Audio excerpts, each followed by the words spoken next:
I'm going to show you the strokes that I use to make a bird. Okay, laying my brush down, this is a small combination. Point, press. Maybe I'll carry the tail up a little bit. Okay, about halfway between this line, this point and this point, I'll put the head. Sometimes it's nice just to add a little bit of extra shape to it. So I was using Holbein light red and yellow gray, but use any colors that please you. A lot of people like to use burnt sienna or something a little more brown, okay, or even add indigo to your light red. So this is the top of the head. So just draw that line. This isn't a line you would put in if you were painting it, but just to show you where the spine is. Okay, this is the stroke I'm going to use now for the feather, and the stroke is like this. Just come down. Okay, so here's the spine. First stroke, 1, 2, 3. Then a stroke around the back side, just to represent the back. And right beside this, in the same line actually, long. 1, shorter, shorter, and then another one here. Between these first two feathers, I'm going to make the tail. Now all of these strokes are the same stroke.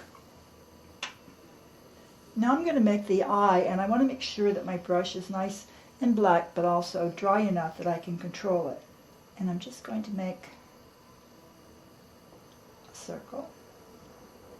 You can use parentheses if you'd rather.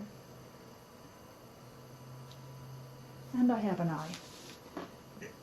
Now you might want to use that brush, or you might want to use a larger weasel or wolf to make the beak. The stroke for the beak is actually, to draw it, is like this and then like this, but pressing it gives it more of a beak look. So, and then at this point you can either go down and have the beak closed, or my general preference is to have the bird talking, chirping. Now, I might want to put a little more orange in here, or I might want to do something like that. Okay, now I want to make the stomach.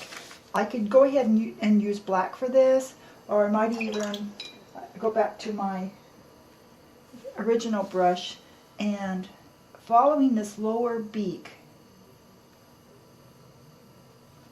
Notice this line here ends up about where those two feathers are again. So here we are, end of this. The first stroke comes down, and that's going to be the actual thigh of the leg. And then the second stroke continues this line and works its way up to the tail.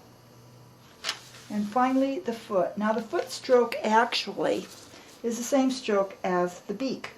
So instead of just going like this, we'll make it longer. So here's the thigh.